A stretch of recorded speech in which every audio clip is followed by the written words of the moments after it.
Di dalam kelas 9A keesokan paginya, suasana terasa berbeda. Meskipun semua jendela tertutup rapat, mereka saling berpandangan, mencoba menenangkan diri masing-masing. Malam itu, hujan deras mengguyur kota, petir menyambar berkali-kali, menerangi langit yang gelap seakan membelah malam.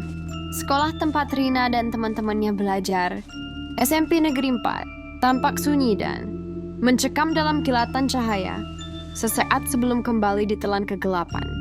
Beberapa warga sekitar sekolah mengatakan bahwa mereka mendengar suara langkah kaki di lorong-lorong. Udara di dalam kelas lebih dingin dari biasanya. Beberapa siswa merasa gelisah tanpa alasan yang jelas. Bahkan saat mereka masuk ke dalam kelas, beberapa murid mendengar suara samar seperti bisikan, tetapi ketika mereka menoleh, tidak ada siapapun di sana. Lia, salah satu teman Rina, menggigil meskipun memakai jaket tebal. "Kalian merasa ada yang aneh nggak sih?" bisiknya kepada teman sebangkunya. Santi mengangguk pelan, merasakan aura tak biasa di dalam kelas. Seorang murid laki-laki bernama Arman mencoba mengalihkan perhatian dengan bercanda. "Mungkin semalam ada hantu kehujanan di sini," katanya sambil terkekeh. Namun tak ada yang tertawa. Candaan itu justru membuat suasana semakin canggung. Pak Herman, guru matematika, akhirnya masuk ke kelas. "Baik, kita mulai pelajaran," katanya dengan nada datar. Ia tidak menyadari bahwa hampir separuh siswa terlihat resah. Namun, belum sempat pelajaran benar-benar dimulai, sesuatu yang mengerikan terjadi. Rina, seorang gadis pendiam yang duduk di tengah kelas, tiba-tiba merasakan pusing yang luar biasa. Ia memegang kepalanya, mencoba menenangkan diri. Namun rasa pusing itu semakin menjadi. Pandangannya mulai kabur, dan suara di sekitarnya terdengar semakin jauh. Santi, yang duduk di sampingnya, memperhatikan perubahan aneh pada Rina. "Rin, kamu kenapa?" tanyanya khawatir. Namun Rina tidak menjawab. Wajahnya pucat, tangannya gemetar, dan keringat dingin mulai membasahi dahinya. Perubahan itu semakin mencolok ketika Rina tiba-tiba mencengkeram meja dengan erat. Kukunya mencakar permukaan kayu dengan keras, meninggalkan bekas goresan. Napasnya tersengal, seperti sedang menahan sesuatu yang tak terlihat. Pak Herman mulai memperhatikan ada yang tidak beres. "Rina, kamu sakit? Mau ke UKS?" tanyanya. Namun alih-alih menjawab, Rina hanya mengeluarkan suara geraman pelan, seperti seseorang yang sedang marah atau kesakitan. Suasana kelas semakin tegang. Beberapa murid mulai berbisik, merasa tidak nyaman melihat perubahan pada Rina. Santi mencoba menyentuh bahu temannya itu. Namun begitu tangannya menyentuh Rina, gadis itu tiba-tiba menoleh dengan tatapan kosong. Saat itu juga, semua yang ada di kelas menyadari bahwa ada sesuatu yang salah. Tanpa peringatan, Rina menjerit keras. Suaranya begitu nyaring, bergema ke seluruh ruangan, membuat semua siswa tersentak ketakutan. Beberapa murid langsung menutup telinga mereka, sementara yang lain hanya bisa menatapnya dengan ngeri. Matanya kini sepenuhnya putih. Tidak ada bagian hitam, seakan seseorang telah mencabut jiwanya dari tubuhnya. Bibirnya bergerak tanpa suara, seperti sedang mengucapkan sesuatu yang tidak bisa dipahami oleh orang lain. Tiba-tiba Rina tertawa, namun itu bukan suara tawanya. Suara itu dalam, serak, dan jauh lebih berat daripada suara aslinya. "Hahaha, kalian pikir bisa mengusirku?" katanya dengan suara yang sama sekali bukan miliknya. Pak Herman mundur selangkah, terkejut dengan apa yang baru saja terjadi. Para siswa mulai panik, beberapa sudah menangis ketakutan. Ada yang ingin keluar dari kelas, tapi rasa takut membuat kaki mereka seperti terpaku ke lantai. Santi, yang berada paling dekat dengan Rina, mencoba bicara dengan suara gemetar. "Rina?" Namun Rina justru menatapnya dengan senyum mengerikan. "Aku sudah di sini sejak lama," bisiknya. Saat itu juga, lampu kelas mulai berkedip-kedip. Papan tulis berderit seakan ada yang menggoresnya dengan paksa. Beberapa meja mulai bergetar. Sesuatu yang tak kasat mata jelas sedang menguasai ruangan. Kelas 9A berubah menjadi lautan ketakutan. Para siswa yang awalnya duduk rapi kini berdiri merapat ke dinding, menjauh dari Rina yang masih berdiri. Di tengah kelas dengan mata kosong dan senyum menyeramkan. Lampu di langit-langit kelas terus berkedip-kedip. Sesekali padam total sebelum menyala kembali dengan cahaya redup. Papan tulis yang tadi bersih kini penuh dengan coretan aneh, seolah ditulis oleh tangan tak kasat mata.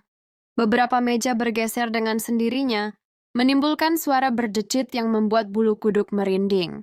Rina berdiri kaku, tangannya terangkat perlahan. Jari-jarinya melengkung seperti cakar. Hahaha, kalian takut? Suara itu keluar dari mulut Rina, namun terdengar lebih dalam dan berat. Suasana semakin kacau saat jendela kelas mulai bergetar. Angin dingin entah dari mana bertiup masuk, membuat rambut para siswa berkibar tak menentu. Pak Herman mencoba mengendalikan situasi. "Rina, sadarlah!" serunya, namun Rina hanya tertawa. Lalu tanpa peringatan tubuhnya melayang beberapa sentimeter di atas lantai. Semua orang berteriak.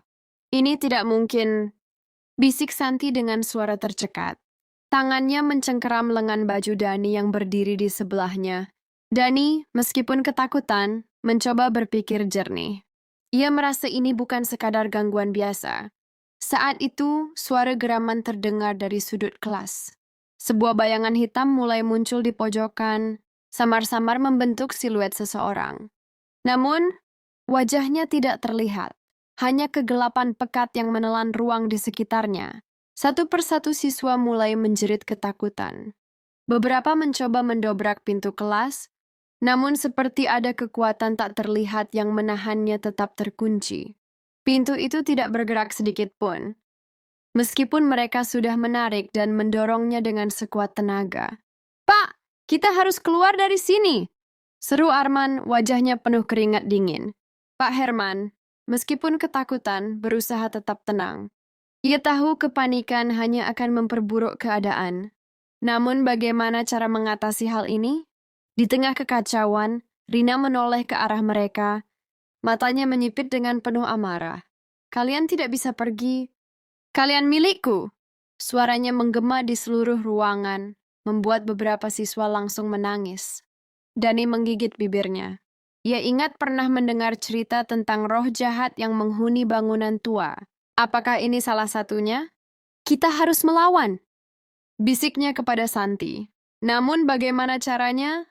Tiba-tiba, kursi-kursi di kelas mulai bergerak sendiri, meluncur ke segala arah. Salah satu kursi hampir menabrak Lia, tapi ia berhasil menghindar tepat waktu. "Ini gila!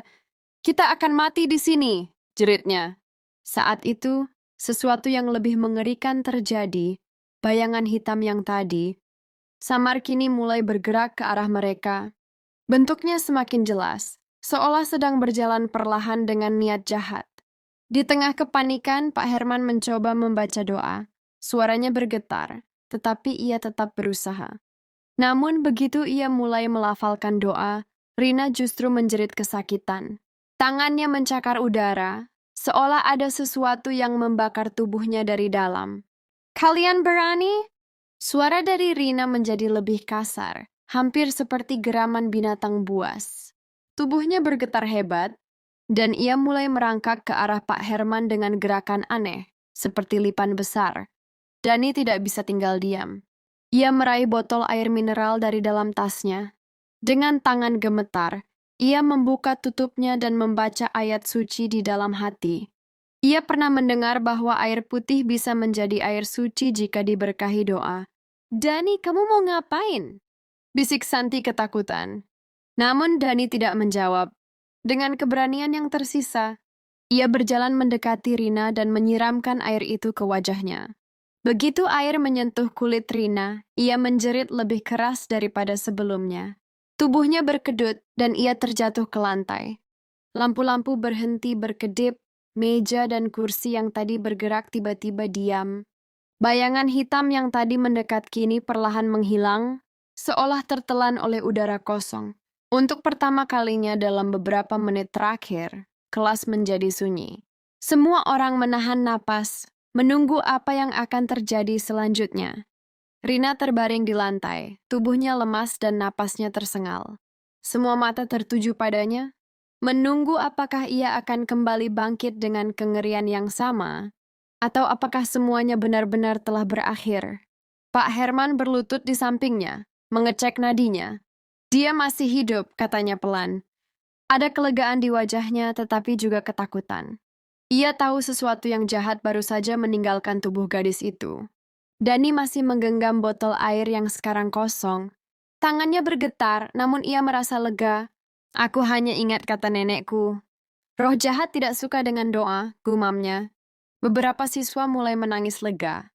Santi membantu Rina duduk, meskipun gadis itu masih tampak kebingungan. Apa yang terjadi? Tanyanya lirih, suaranya hampir tidak terdengar. Arman dan beberapa siswa lain akhirnya berhasil membuka pintu kelas. Mereka berhamburan keluar mencari bantuan. Guru-guru lain datang dengan panik, mendengar teriakan dari kejauhan. Namun meskipun semuanya tampak kembali normal, ada sesuatu yang terasa tidak beres. Rina membuka matanya perlahan. Pandangannya kosong, seakan baru saja bangun dari mimpi buruk yang tidak ia pahami. Ia melihat wajah-wajah ketakutan teman-temannya yang mengelilinginya. Beberapa dari mereka bahkan masih menangis. Apa yang terjadi? Tanyanya dengan suara lemah. Santi dan Lia membantu Rina duduk meskipun tubuhnya masih gemetar. Ia merasa sangat lelah, seperti habis berlari tanpa henti. Pak Herman menatapnya dengan penuh kebingungan. Rina, kamu tidak ingat apapun? Tanyanya hati-hati. Rina menggeleng. Yang terakhir ia ingat hanyalah perasaan pusing. Luar biasa sebelum semuanya menjadi gelap, Dani masih memegang botol air kosongnya menatap Rina dengan ragu. Dia benar-benar sadar? Bisiknya kepada Arman. Arman mengangguk, meskipun masih belum yakin apakah semuanya benar-benar sudah berakhir. Beberapa saat kemudian, kepala sekolah dan beberapa guru lainnya datang ke kelas setelah mendengar keributan. Mereka mendapati kelas dalam keadaan berantakan, kursi dan meja terguling, papan tulis penuh coretan aneh, dan sebagian siswa masih dalam keadaan syok. Ketika kepala sekolah bertanya tentang apa yang terjadi, tidak ada satupun siswa yang berani menjawab. Mereka tahu, tidak ada yang akan percaya jika mereka mengatakan yang sebenarnya. Setelah kejadian itu, Rina dibawa ke UKS untuk beristirahat. Namun bahkan setelah ia sadar sepenuhnya, ada sesuatu dalam dirinya yang terasa berbeda. Ia tidak tahu mengapa, tetapi setiap kali ia menutup mata, ia bisa merasakan sesuatu masih mengawasinya. Sementara itu, kelas 9A dibersihkan dan diberi doa oleh guru agama sekolah. Para siswa berharap bahwa semua ini sudah benar-benar berakhir. Namun, keanehan mulai terjadi kembali. Beberapa hari setelah insiden itu, beberapa siswa mengaku mendengar suara langkah kaki di lorong sekolah saat sore hari, padahal tidak ada siapapun di sana. Ada juga yang melihat bayangan hitam berdiri di sudut kelas ketika ruangan seharusnya kosong. Santi pernah pulang terlambat dan melewati kelas 9A yang sudah kosong. Saat ia melirik ke dalam, ia bersumpah melihat kursi bergerak sedikit, seolah seseorang baru saja duduk di sana. Namun saat ia menoleh lagi, tidak ada apa-apa. Dani mulai merasa ada yang tidak beres. Aku rasa kita tidak benar-benar mengusirnya, katanya pada suatu hari. Arman menatapnya dengan bingung. Apa maksudmu? Dani menelan ludah. Mungkin kita hanya membuatnya marah. Seminggu setelah kejadian itu, seorang penjaga sekolah bernama Pak Burhan mengalami sesuatu yang mengerikan.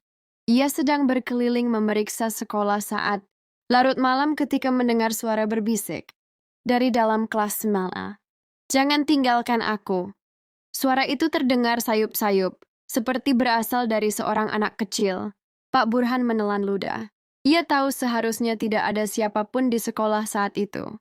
Dengan tangan gemetar, ia mencoba mengintip ke dalam kelas melalui kaca jendela. Ruangan itu gelap, tetapi sesuatu membuat jantungnya hampir berhenti berdetak. Di depan papan tulis, berdiri sosok hitam tanpa wajah, hanya berupa bayangan pekat yang bergetar seperti asap. Pak Burhan mundur dengan napas tercekat.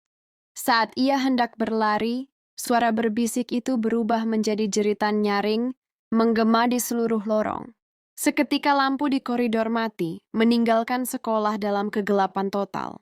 Keesokan paginya, para guru menemukan Pak Burhan pingsan di depan kelas 9A. Ketika ia sadar, ia tidak bisa berbicara selama beberapa hari. Yang bisa ia lakukan hanyalah menulis sesuatu di secarik kertas. Ia belum pergi. Sejak saat itu, kelas 9A selalu terasa dingin. Meskipun siang hari, para siswa sering melihat pintu kelas bergerak sendiri, mendengar bisikan tanpa sumber, dan merasakan tatapan tak terlihat yang mengawasi mereka. Mereka tahu sesuatu masih ada di sana.